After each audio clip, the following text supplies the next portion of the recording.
Debt market update, February 2022.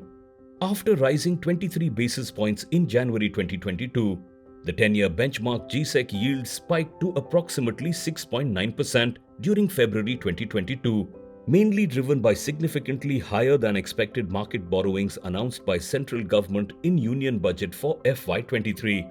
However, the yield softened during the month and ended only 9 basis points higher on back of consecutive cancellation of two planned G-Sec auctions and dovish commentary by RBI.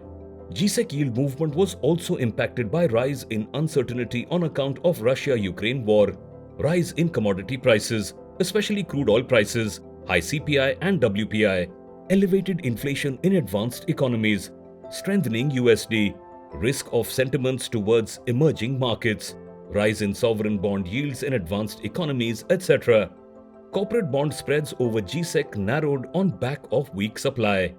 Average net interbank liquidity increased month on month and remained in ample surplus during the month on back of increased government spending and growth in bank deposits vis-a-vis credit growth.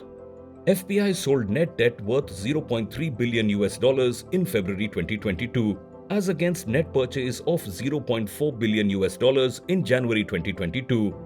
FPIs have cumulatively bought net debt worth $3.3 billion in 11 months FY22.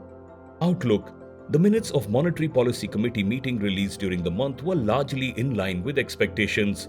Most members highlighted uncertainty in growth outlook and need for nurturing the nascent recovery. Further, the view was that inflation is likely to peak in Q4 FY22 and average inflation is likely to moderate significantly in FY23. Overall, multiple factors are stacked against the bond yields in the near term. These include risk of crude prices sustaining at higher levels, high global inflation, increasing probability of higher rate hikes by US Fed and other major central banks, stubborn retail inflation especially core CPI in India, elevated WPI, high SLR holding of banks, receding wave of COVID-19, etc. Further, unlike the past 2 years, there is limited elbow room for RBI to support government borrowing program through liquidity infusion, as it is also likely to take steps to normalize monetary policy. The Russia-Ukraine war and consequent sanctions have resulted in rise in prices of commodities, including agriculture, crude oil, aluminium, amongst others. This is likely to add to inflationary pressure globally and could result in central banks globally expediting the pace of monetary policy normalization. Thus, all the aforesaid could keep upward pressure on G-Sec yields. Amongst the positive factors, ample surplus liquidity and possibility of ironing out issues relating to global bond index inclusion could ease pressure on yields. Also, while RBI interventions in bond markets have reduced in past few months, in our view, it is likely to extend support in case the yields rise sharply. Further, while inflation remains high currently, based on 1-year forward estimates, the real yield is approximately 200 basis points, which could be attractive for long-term investors. Again, market borrowings in FY23 could turn out to be lower than expected due to lower fiscal deficit and or higher than estimated NSSF collections and or government using cash balances to fund the deficit. The Russia-Ukraine war is likely to act as a drag on growth in medium term and might slow down the pace of rate hikes in advanced economies as well as in India.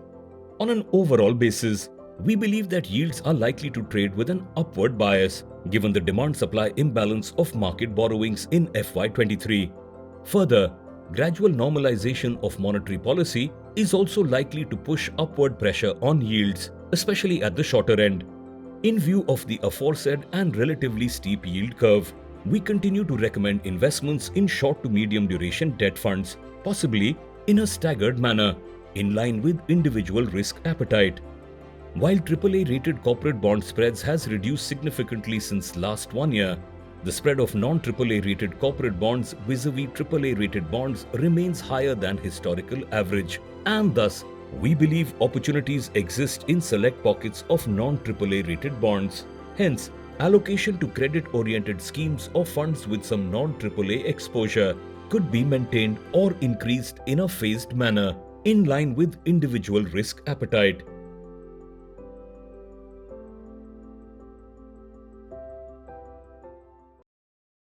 Mutual fund investments are subject to market risks.